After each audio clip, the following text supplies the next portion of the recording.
Hello ma belle audacieuse! Comme tu le sais sûrement, je m'appelle Léona et je suis coach de vie révélatrice de potentiel spécialisée dans la confiance en soi.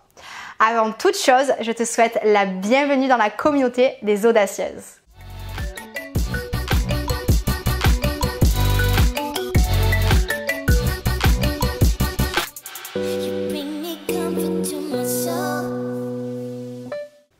J'ai créé Feature Dreams pour toutes celles qui ont choisi de ne plus subir leur vie, leur corps, leur entourage ou leur carrière. Pour toutes celles qui ont choisi de créer et de vivre la vie qui les fait vibrer. En devenant celle qui ose, ta vie ne sera plus jamais la même parce que tu as pris la décision de devenir courageuse, intrépide, déterminée, ambitieuse, confiante, libre à ta façon. Tu vas en fait devenir l'actrice principale de ta vie. Et tu as déjà accompli la première étape en t'inscrivant pour recevoir cette formation sur la confiance en soi. Tu verras, je vais aller au cœur du sujet, pas de blabla, des outils concrets et simples à mettre en pratique au jour le jour. Est-ce que tu es prête? Si on devait résumer la confiance en soi, je dirais que c'est quand on sait qu'on a les ressources nécessaires en nous pour passer à l'action. À l'opposé, le manque de confiance en soi, c'est la peur qui te pousse à te replier et à baisser les bras face à une situation. D'ailleurs, est-ce que tu as déjà eu envie d'entreprendre une certaine action ou un projet, mais que tu t'es retrouvé confronté à un flot de pensées qui t'a complètement bloqué? Je pense que la réponse est oui et on est toutes concernées. On a toutes vécu ce genre de situation et c'est normal. Mais si tu vis ça au quotidien ou pour des projets qui te tiennent vraiment à cœur, là, ça peut devenir un vrai problème. Pour que tu puisses comprendre comment dépasser ton manque de confiance en toi, je voulais commencer vraiment par le début, par l'origine, et t'expliquer ce qu'il se cache derrière tout ça. La première clé, ça va donc être de comprendre ce qui t'empêche d'avoir confiance en toi. Et tu vas voir, c'est assez surprenant.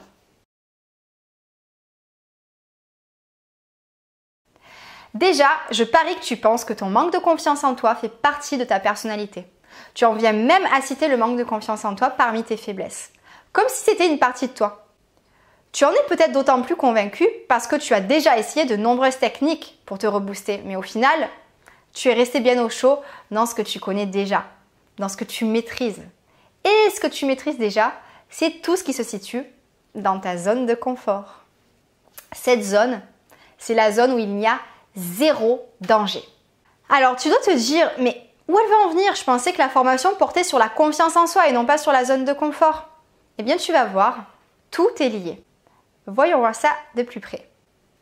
En fait, éviter le danger, c'est une partie intégrante de la survie et c'est inscrit dans notre patrimoine génétique depuis des milliers d'années.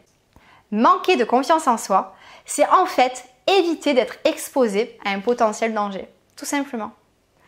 Alors maintenant, il y a une bonne et une mauvaise nouvelle. Je vais commencer par la mauvaise. Des experts en neurosciences ont réussi à prouver que le cerveau a appris à se focaliser sur les événements négatifs pour se protéger. Donc en fait, lorsque tu vis une situation qui est perçue comme négative, l'hippocampe, qui est la partie du cerveau responsable de la mémoire, va s'assurer de bien stocker l'information au cas où tu serais amené à faire face à une situation similaire. Alors maintenant, faisons un point sur ce que ces informations provoquent dans ton quotidien. Première étape, tu fais face à une situation où tu ne te sens pas à l'aise. Ton cerveau va penser que tu es en danger et le fameux réflexe ancré dans ton patrimoine génétique va te pousser à fuir. Donc ça pourrait être de prendre la parole en public par exemple. Et ce n'est pas fini. Deuxième étape, ton hippocampe va faire un amalgame avec d'autres situations que tu as vécues comme des échecs et tu vas commencer à repasser les scénarios en boucle dans ta tête. Alors ça pourrait être les fois où tes interlocuteurs n'étaient pas attentifs, ou t'ont coupé la parole, ou encore ont montré leur désaccord. Et finalement, tu vas te replier complètement sur toi-même et te sentir impuissante face à la situation. C'est le moment où tu abandonnes l'idée de prendre la parole et que tu te sentiras faussement libérée ou soulagée.